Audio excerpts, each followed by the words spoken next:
أعوذ بالله من الشيطان الرجيم. بسم الله الرحمن الرحيم.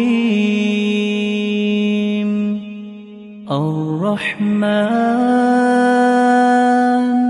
علم القرآن خلق الإنسان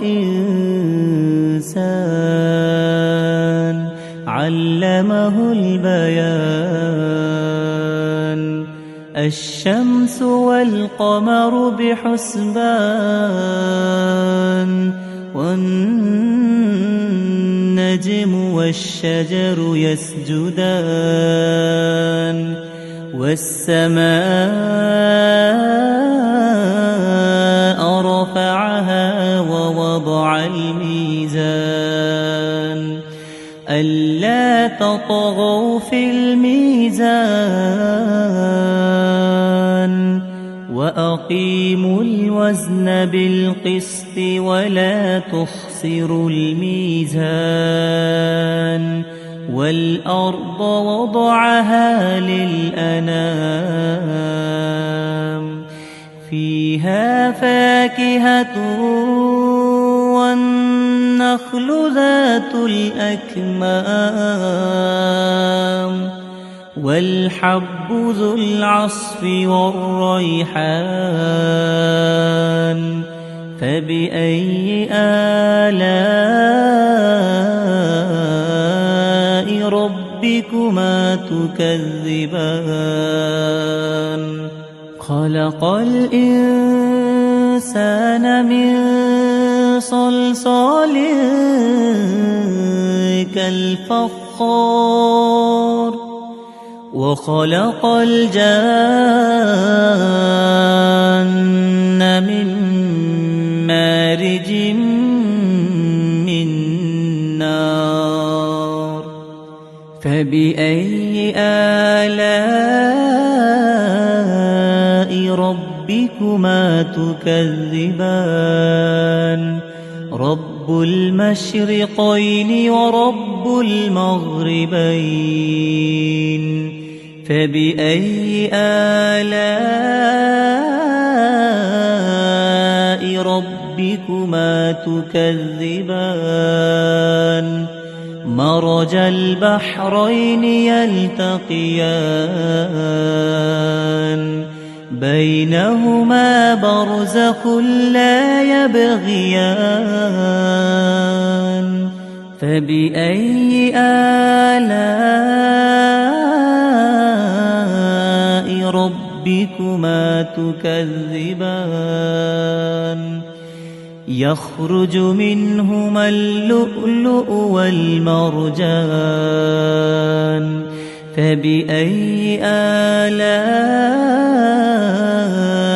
ربكما تكذبان؟ وله الجوار المنشآت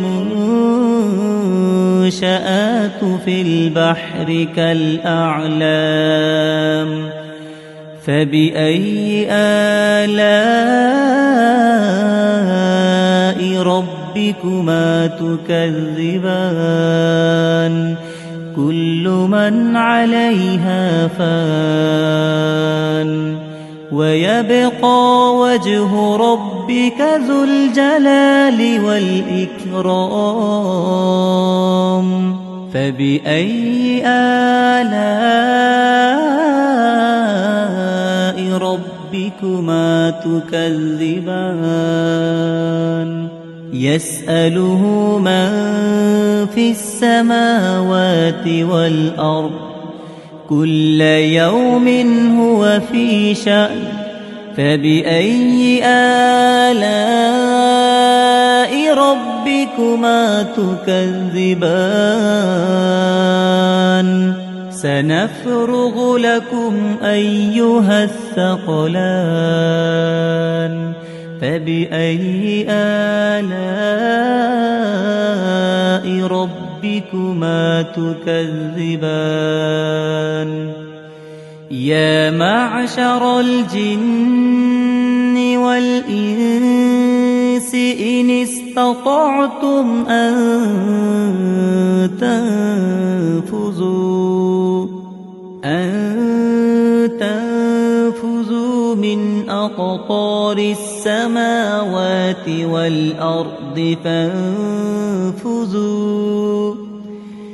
فانفذوا لا تنفذون إلا بسلطان فبأي آلاء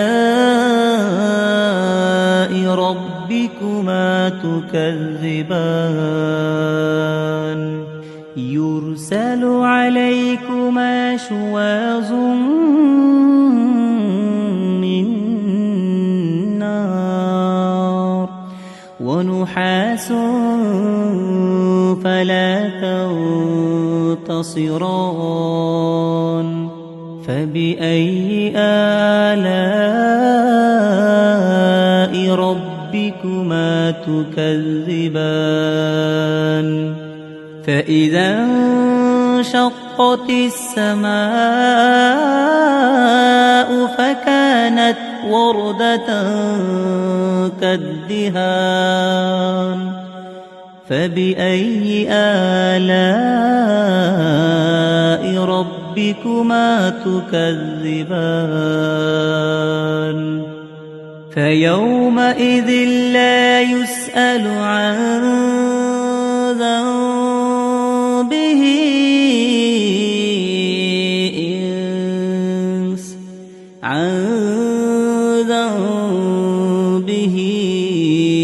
إنس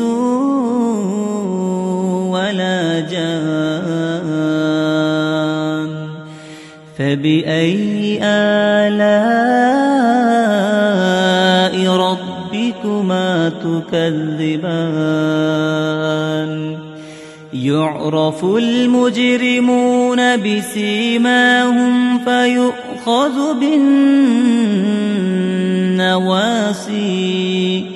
فيؤخذ بالنواصي والأقدام